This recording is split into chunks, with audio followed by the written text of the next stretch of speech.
You think you understand the mechanics of power. Because you have survived a few toxic relationships, endured a manipulative boss, and read a few self-help books. You believe that your hard-won ability to spot a liar or walk away from a bad situation makes you highly perceptive. You think that because you have finally established some boundaries, you are awake. You are sleepwalking through a psychological minefield. You are operating under the fatal assumption that setting a boundary is a one-time event, and that once you achieve peace in your life, that peace is permanent. You believe that if you just build the walls of your life high enough, the predators will simply give up and leave you alone forever. Over 500 years ago, Niccolo Machiavelli wrote a terrifying apocalyptic warning about this exact delusion. It is a warning buried deep within his philosophy, entirely overshadowed by his more famous quotes about lions and foxes. It is a warning about the deadly, inescapable cycle of human nature that causes empires to crumble and individual lives to be completely dismantled from the inside out. And it is a warning that polite society has entirely refused to take seriously. Machiavelli observed that human beings are trapped in a perpetual, agonizing loop. He wrote that valor produces peace, peace produces rest, rest produces idleness, idleness produces disorder, and disorder produces absolute ruin. His warning was simple. Peace is not the absence of danger. Peace is the exact incubator that breeds your next predator. When you fight hard to remove toxic people from your life, you earn a period of peace. But human biology is incredibly flawed. The moment your nervous system registers that you are safe, you relax. You drop your armor. You stop looking for threats. You become comfortable, complacent, and dangerously soft. And that is exactly when the most sophisticated, lethal predators make their move. They do not attack you when you are actively fighting. They attack you when you are resting. To survive the invisible infiltration that is currently happening in the quietest, most peaceful corners of your life, you must understand the 3 stages of Machiavelli's forgotten warning. You must recognize how manipulators weaponize your comfort against you. Because a fortress is never breached when the guards are fighting. It is breached when the guards fall asleep. The first stage of the infiltration is the execution of the weaponized favor. When you are in a state of peace, your guard is down. You are no longer expecting a frontal assault. So, the Machiavellian predator does not bring a sword. They bring a gift. Machiavelli warned that a republic is destroyed when powerful men stop using their power for the public good and start using it to do private favors for individual citizens. By doing favors, they buy loyalty. They create a network of people who owe them their lives. The psychological predator in your life operates on the exact same sinister algorithm. They will identify a minor vulnerability in your perfect, peaceful life, and they will rush in to solve it for you. They will offer you a massive, unprompted favor. They will introduce you to a high-level contact. They will loan you a significant amount of money when you are in a tight spot. Or they will cover for a massive mistake you made at work. They present this favor as an act of pure, selfless friendship. It is not. It is a psychological, heavy iron chain wrapping tightly around your neck. They are deliberately creating an unpayable debt of gratitude. Once you accept the favor, you are trapped in their ledger. Weeks or months later, when they begin to exhibit toxic, boundary-crossing behavior, when they insult you in public or demand unreasonable access to your time, you will feel completely paralyzed. Your socially conditioned conscience will scream at you that you cannot fight back because they did so much for you. You will swallow your anger. You will let the disrespect slide. They completely bypassed your thick defensive walls simply by handing you a gift you did not ask for. They bought your silence, and they paid for it with a favor. The second stage of the infiltration is the entropy of the baseline. Machiavelli warned that systems do not usually collapse in a single day of spectacular fire. They collapse through slow, invisible, incremental rot. When you are deeply comfortable, you develop a terrifying psychological blind spot. You become highly tolerant of minor infractions because you do not want to ruin the good mood. The predator understands this entropy perfectly. They will not ask you to surrender your entire identity all at once. They will simply push your boundary by 1 single millimeter. They will make a subtly degrading joke about your appearance. They will show up 45 minutes late to a critical meeting without apologizing.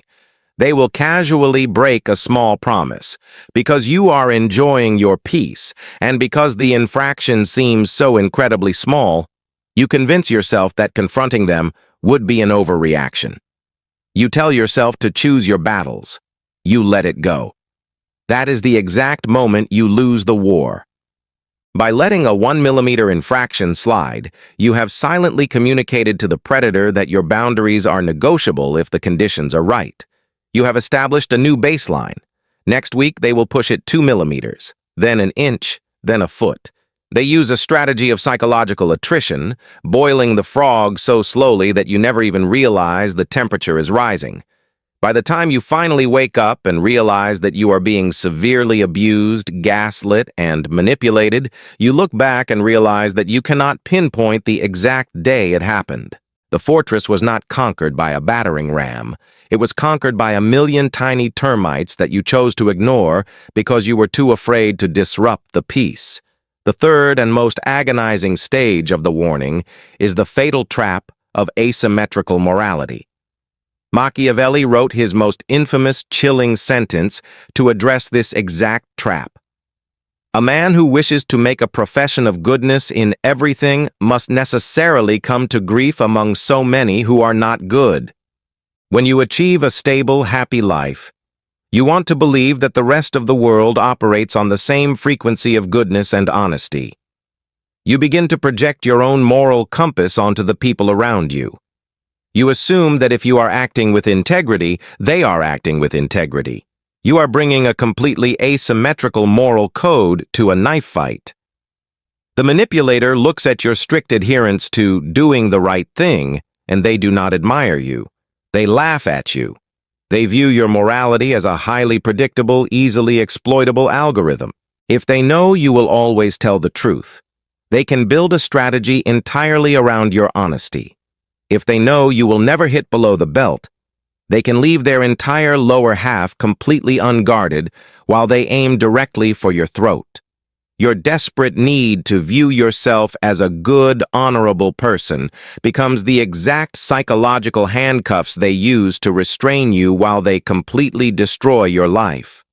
They will break every single rule in the book, and the moment you try to fight back, they will weaponize your own moral code against you, accusing you of being a hypocrite. And because you are terrified of looking like the bad guy, you will immediately surrender. How do you survive in a reality where your own peace is actively trying to kill you?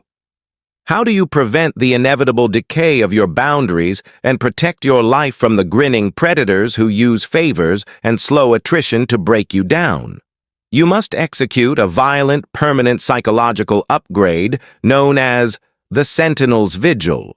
The Sentinel's Vigil requires you to completely destroy the illusion of permanent peace. You must accept that your psychological territory is a garden that requires daily, ruthless weeding. You stop accepting unearned favors. When a charismatic manipulator tries to hand you a massive gift or solve a problem you did not ask them to solve, you look them directly in the eye and coldly decline. You refuse to let anyone hold your psychological mortgage. You protect your autonomy with absolute, terrifying aggression. You completely eradicate your tolerance for minor infractions. When someone pushes your boundary by a single millimeter, you do not let it slide to keep the peace. You strike back immediately. You correct the behavior in real time with a cold, terrifying, deadpan neutrality. You make it mathematically clear that there is no threshold of comfort that will ever make you drop your guard. And most importantly, you internalize Machiavelli's ultimate warning. You must know how to be good, but you must strictly learn how not to be good when the situation demands it.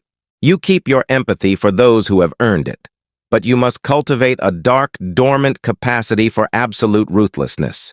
You must be completely willing to burn the social contract, break the polite rules of society, and completely annihilate the predator's reality the absolute second they try to exploit your goodness. The ultimate victory over the darkest depths of human nature is not building a peaceful fortress and going to sleep. It is standing on the walls of that fortress with your eyes wide open, carrying the terrifying, undeniable aura of someone who is always, permanently prepared for war. Think carefully about the last time you let a small, disrespectful comment slide just because you were having a good day and didn't want to ruin the mood. How long did it take for that exact person to completely shatter your boundaries later? Share your survival stories in the comments below, and let us expose these invisible architectures of power together. Subscribe to Human Noir. Join the elite few who see human nature exactly as it is, and refuse to be played as pawns in the cycle of peace and ruin. Until next time, guard your reality, maintain the vigil, and always remember. The predator does not fear the walls you built. They only fear the guard who refuses to sleep.